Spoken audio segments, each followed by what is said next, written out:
গল্পের শুরুতেই দেখা যায় শুভর রিহাব সেন্টার থেকে বেরিয়ে আসছে। দীর্ঘদিনের বন্দিদশা কাটিয়ে সে যেন নতুন জীবনের পথে পা বাড়াল। অন্যদিকে বৃষ্টিকে দেখা যায় একজন রোগীকে পরম যত্নে সেবা করতে। বৃষ্টির কাজই হল মানুষের বাসায় বাসায় গিয়ে নার্সিং করা, রোগীদের সেবা দেওয়া। এরপর দেখা যায় একজন বয়স্ক মানুষকে, তার কাছে একটি অসহায় ছেলে সাহায্য চাইলে তিনি সাহায্য তো করলেনই না, উল্টো ছেলেটিকে অনেক বাজে কথা শুনিয়ে চলে গেলেন। শুভ এরপর একটি হোটেলে খেতে আসে। তাকে দেখেই হোটেলের এক কর্মচারী বলে ওঠে, "কি ভাই, এতদিন পর জেল থেকে আসলেন?" কথাটা শুনে শুভ রেগে যায় এবং তাকে ধমক দেয়। হইচই শুনে হোটেলের মালিক এসে শুভকে অপমান করে হোটেল থেকে বের করে দেয়। এদিকে বৃষ্টিরও শান্তি নেই। তার বাড়িওয়ালা তাকে অপমান করে, কারণ সে মানুষের বাসায় গিয়ে নার্সের কাজ করে, যা তাদের চোখে ছোট কাজ। মন খারাপ করে শুভ ছাদে গিয়ে ছোট বাচ্চাদের সাথে খেলা করছিল। তখন বাচ্চাদের বাবা মা এসে বলে, "এই নেশাখোরের সাথে খেলা করছিস কেন তোরা?"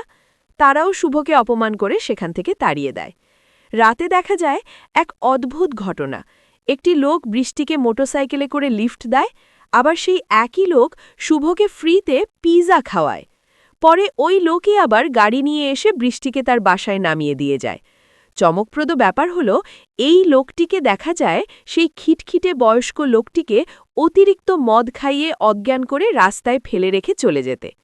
এরপর বৃষ্টির বোন এসে জানায় যে দুলাভাই বৃষ্টির জন্য একটা বিয়ের সম্বন্ধ দেখেছেন, কিন্তু বৃষ্টি এখন বিয়ে করতে রাজি না হওয়ায় তার বোন রেগে চলে যায়। পরদিন সকালে শুভ দেখে তার কাছে কোনো টাকা নেই। ক্ষুধার্ত আর দিশেহারা শুভ প্রথমে পাগলের মতো ফ্রিজে কিছু একটা খুঁজতে থাকে, হয়তো খাবার বা অন্য কিছু, সে নিজেও জানে না কেন। এরপর সে তার বোনের ব্যাগ থেকে টাকা নিতে যায়। ঠিক তখনই বোন তাকে দেখে ফেলে। রাগে বোন শুভকে চড় মারে এবং অপমান করে। এদিকে বৃষ্টির জীবনেও নেমে আসে বিপর্যয়। তার এক কাস্টমার জানিয়ে দেয় বৃষ্টিকে আর কাজে আসতে হবে না, তার চাকরিটা চলে গেছে। হতাশ হয়ে শুভ দোকানে গিয়ে আত্মহত্যার জন্য মোটা দড়ি কেনে, কিন্তু এরপরই সেই রহস্যময় লোকটি শুভর কাছে এসে হাজির হয়। শুভর কেনা দড়িকে দেখিয়ে তিনি বলেন, "আপনি দড়ি খুঁজছিলেন আত্মহত্যা করার জন্য? আমি নিয়ে এসেছি। রকস্টার হতে গিয়ে আপনি তো নেশাখোর স্টার হয়ে গেছেন।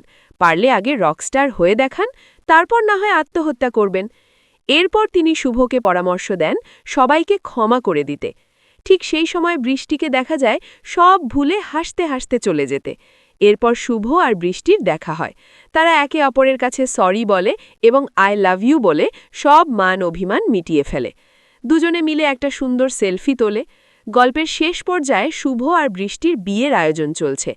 এমন সময় শুভর বাবা, অর্থাৎ সেই রহস্যময় লোকটি এসে হাজির হন। তিনি এসে বলেন, "আই এম সরি।" এটুকু বলেই তিনি দ্রুত পাশের রুমে চলে যান এবং আয়েশ করে চানাচুর খেতে থাকেন। অবশেষে সবাই মিলে আনন্দ করে খাওয়ার একটি সুন্দর দৃশ্য দিয়ে গল্পটি শেষ হয়।